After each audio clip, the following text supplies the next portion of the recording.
Fue aquí, en la holguinera calle Mártires, casi esquina a Martí. La casa está al lado del edificio de ETEXA, pero cuando en esta casa se fundó el movimiento 26 de julio en Holguín, ETEXA no existía. La mayoría de quienes se unieron al 26 de julio en Holguín en el año 1956 fueron asesinados durante las Pascuas Sangrientas. Quienes se unen al 26 de julio en Holguín en las primeras semanas de enero de 1956 son gente joven y pobre, aunque es cierto que algunos de ellos poseían negocios pequeños. Hay otro que es propietario de una banca de folio o de la bolita, pero nadie que sea dueño de un negocio pequeño es rico. Y sí, hay un abogado que tiene cierto renombre. Los demás eran choferes de alquiler, dependientes de establecimientos comerciales, campesinos, estudiantes. Algunos son obreros y otros estaban desempleados. Esa es la foto de uno de los miembros del movimiento 26 de julio en Holguín en el año 1956, Eddie Suñol. Suñol había sido tractorista allá en las Cruces de Purnio, donde vivía.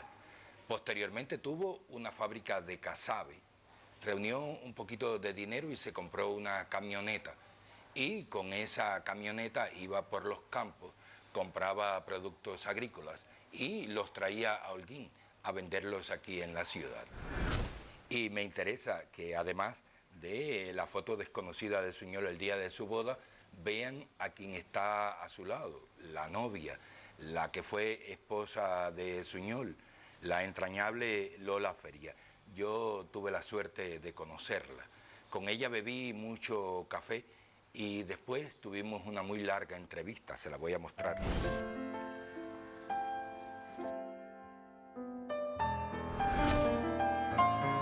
Lola Feria no fue del movimiento 26 de julio en Holguín y tampoco estaba muy clara de lo que estaba ocurriendo en la Sierra Maestra.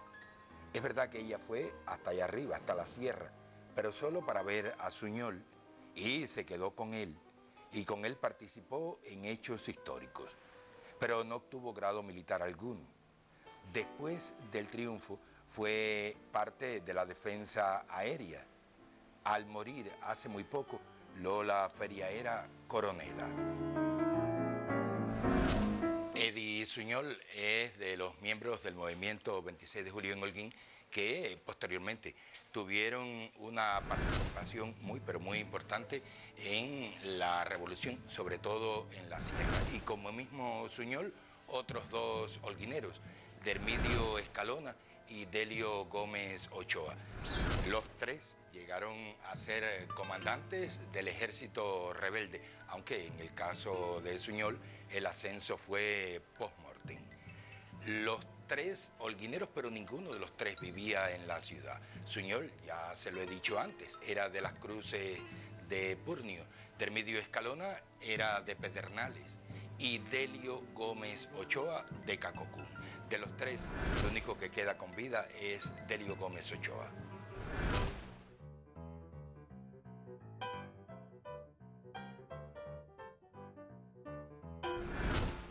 Los tres combatientes aprendieron a hacerlo según el tiempo avanzó. A los otros no le dieron tiempo. A la inmensa mayoría de ellos los asesinaron. Los asesinaron porque la inteligencia batistiana fue eficaz, pero también porque los jóvenes e inexpertos combatientes clandestinos cometieron errores.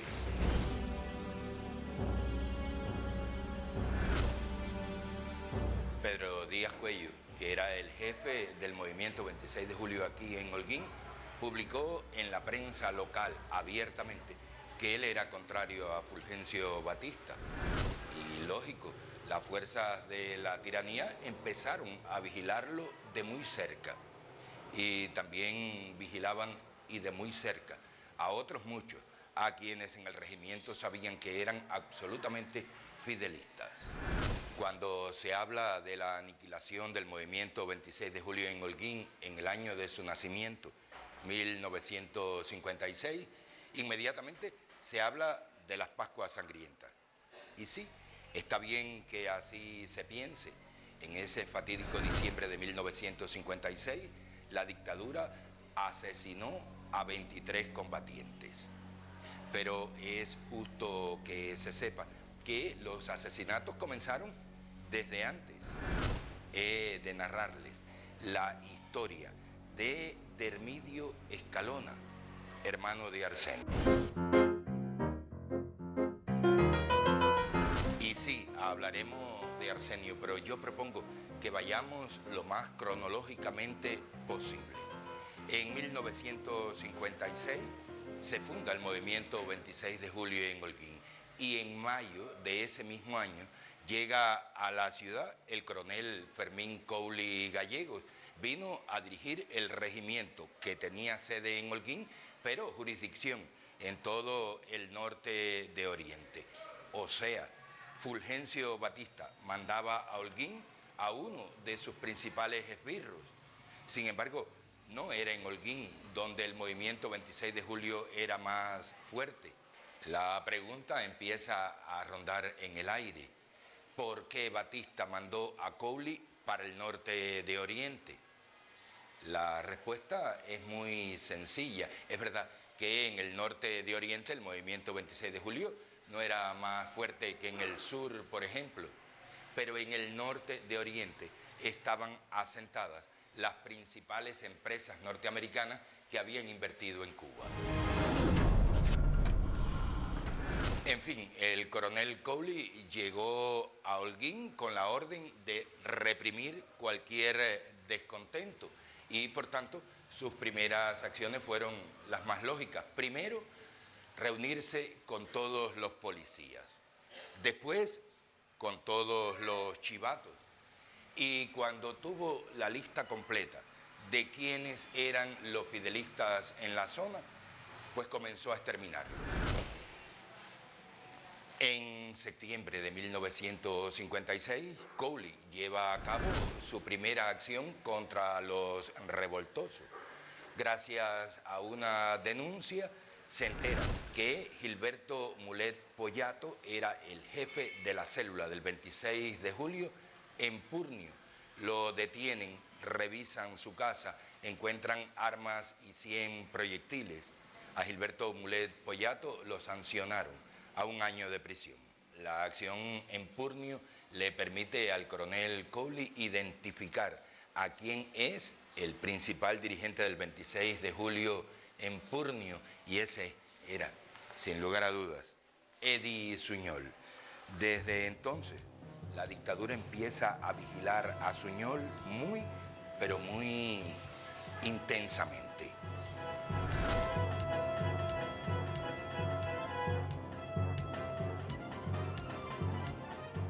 Casi a la vez, otro chivatazo permite que el jefe del regimiento identifique quién es el jefe de acción y sabotaje del 26 de julio en Holguín. Ese era Víctor Paneque. Víctor Paneque tiene que marcharse a Bayamo porque el movimiento en Holguín no tenía casas de seguridad para esconder a sus combatientes cuando eran sencillamente quemados, que quiere decir que ya todos los jefes y militares y todo el mundo sabía que eran un miembro del 26 de julio. Y ahora sí, ya podemos hablarle de Arsenio Escalona.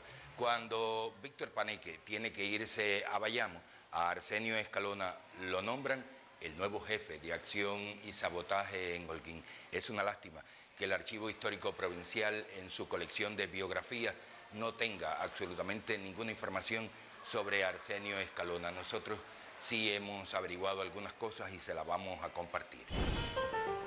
Arsenio Escalona y Aguilera nació en Puerto Padre, pero cuando el muchacho tenía 4 años, sus padres se mudan a Holguín. Cuando ya Arsenio tenía 19 años, matricula en la Academia Militar y se gradúa. Entonces ingresa en el ejército. A diferencia de la mayoría de los demás militares cubanos que veían a Batista como el hombre de Cuba, en el periodo que va de 1940 a 1944, que es el periodo exactamente en el que Batista es presidente de Cuba constitucionalmente. Bueno, pues en ese periodo, les decía, Arsenio Escalona enfrenta abiertamente a Fulgencio Batista. En 1944, Batista sale de la presidencia, es Grau San Martín quien asume entonces el mando en Cuba, y a Arsenio Escalona lo nombran capitán y se mantiene en la policía por los siguientes 4 años, los 4 años presidenciales de Grau San Martín. En 1948, Grau San Martín deja de ser presidente de Cuba y en ese mismo año Arsenio Escalona deja de ser policía. Viene a la ciudad de Holguín, aquí se asienta y 8 años después, 1956, Arsenio Escalona se une al movimiento 26 de julio.